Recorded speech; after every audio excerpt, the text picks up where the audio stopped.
Hello, you are listening to Cheat Sheet, the podcast that gets you up to speed with everything that's happening in just 10 minutes. I'm Sophie. And I'm Wilf. It's Thursday, the 20th of November. Here's what's happening. So the UK is exploring military options if a Russian spy ship sails any closer to British shores. We're going to explain what's happened in the last 24 hours. Meanwhile, the US and Russia could be secretly forming a plan to end the war in Ukraine. And it is a nightmare, to be honest, for novelists. Nearly half of authors in the UK think they're going to be replaced by AI. Right, let's talk about the Russian ship off the coast of Scotland. The Foreign Secretary, Cooper, says the government's deployed a Royal Navy warship and also RAF planes to keep an eye on what it's up to. It was spotted yesterday. What they suspect it of doing is gathering intelligence to try and map Britain's undersea cables. The ship, known as the Yantar, is just off the north coast of Scotland at the minute, and it was also seen pointing lasers at pilots of RAF aircraft.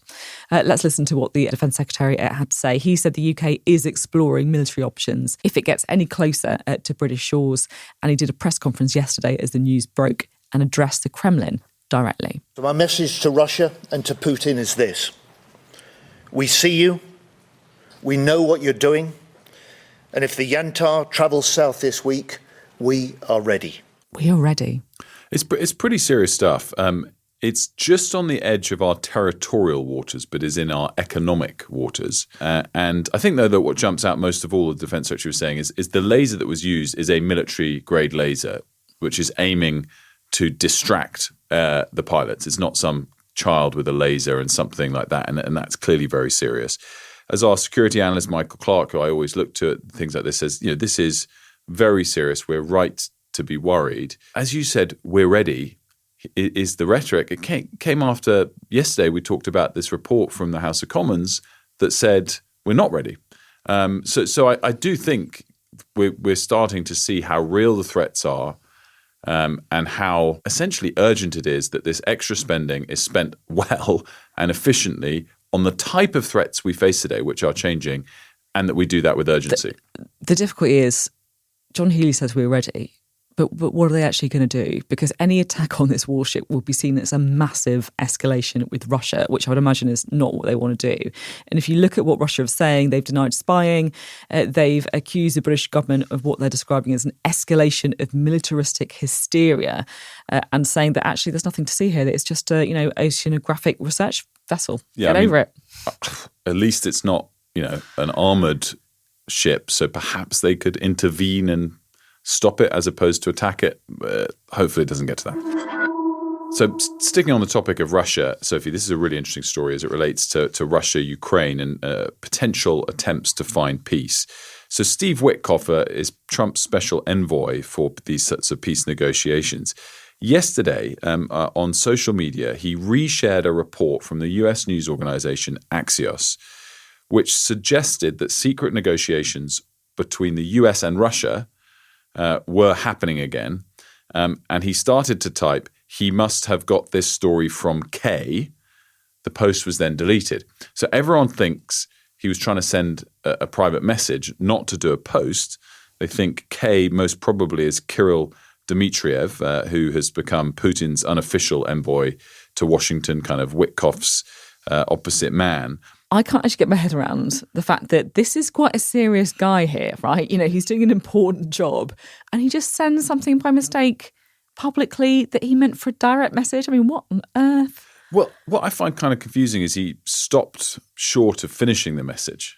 Well, maybe K is like a slang, Maybe K is that how he calls them, like special K? I mean, anyway, let's get the summary of what this all means from our Mark Stone. And this plan at the heart of it would see the Donbass, that is the whole of the area to the east of Ukraine, being given over to Russia, even the 15% or so of land that is currently not held by Russia.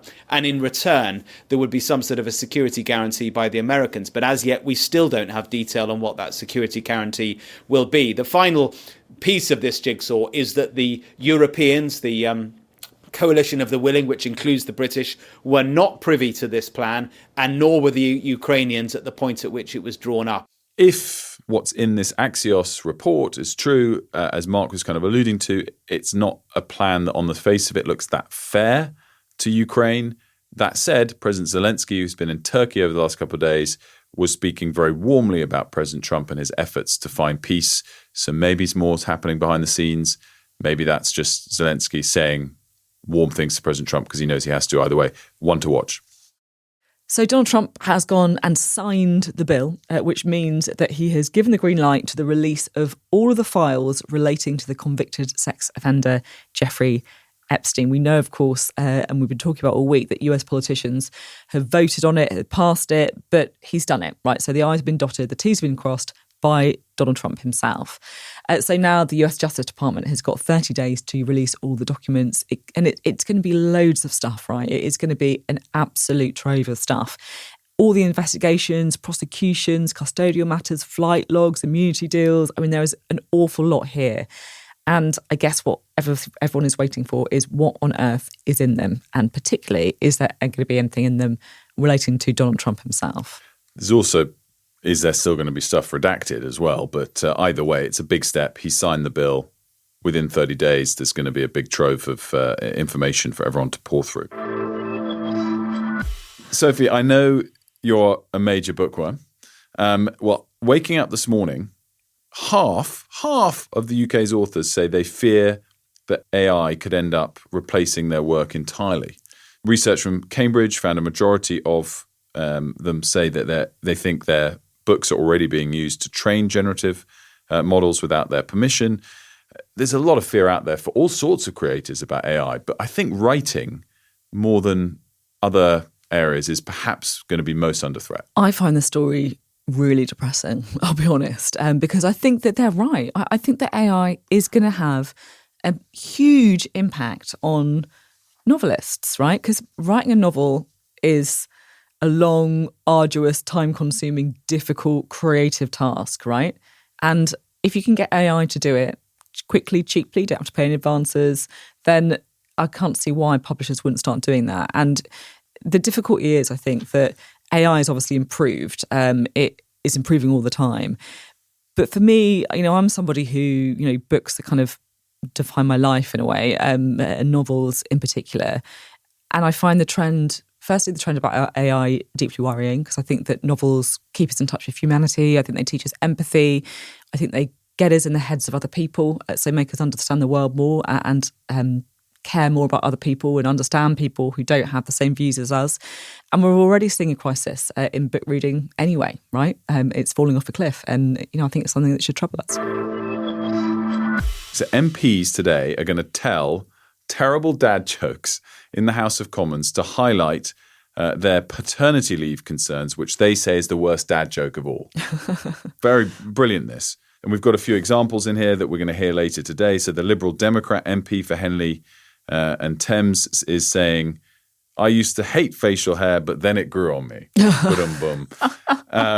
And then the Labour MP for Portsmouth North is Amanda Martin is going to say, a skeleton walks into a pub and says, I'll have a pint of lager and a mop, please. That's quite good, that one. That's quite good. Like that. So, and obviously the point here is they're saying that the worst joke of all is the extent of paternity leave pay, and it's something that needs to be fixed. I love this. I actually love a bad joke. Wilf, come on.